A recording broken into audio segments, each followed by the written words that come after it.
Africa దట్టమైన అడవుల్లో ఒక విచిత్రమైన జంతువు ఉంది. దాన్ని మొదటిసారి చూసిన వాళ్ళు కాస్త కన్ఫ్యూజ్ అవుతారు. ఎందుకంటే దాని కాళ్లపైన జేబ్రా లాంటి గీతలు ఉంటాయి. కానీ దాని ముఖం చూస్తే జిరాఫీ గుర్తు చేస్తుంది.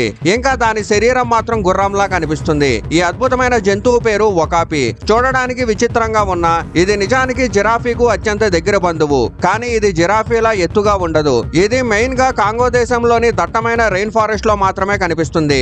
ఒకాపి చాలా సిగ్గుపడే జంతువు.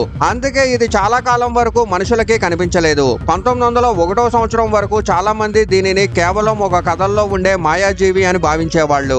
ఇంకా ఒకాపి అడవిలో నెమ్మదిగా తిరుగుతూ ఆకులు, పండ్లు, చిన్న కొమ్ములు తింటూ జీవిస్తుంది. కానీ ప్రస్తుతం అడవుల నాశనం మరియు అక్రమ వేట కారణంగా ఒకాపి సంఖ్య వేగంగా తగ్గిపోతుంది. అందుకే సైంటిస్టులు దీన్ని ఎండేంజర్డ్ స్పీషియస్ గా ప్రకటించారు. ఒకాపి మనకు ఒక విషయం గుర్తు చేస్తుంది. ఈ భూమి పైన ఇంకా మనకు తెలియని ఎన్నో ఆశ్చర్యకరమైన జీవులు అడవుల్లో దాగి ఉన్నాయనే నిజాన్ని.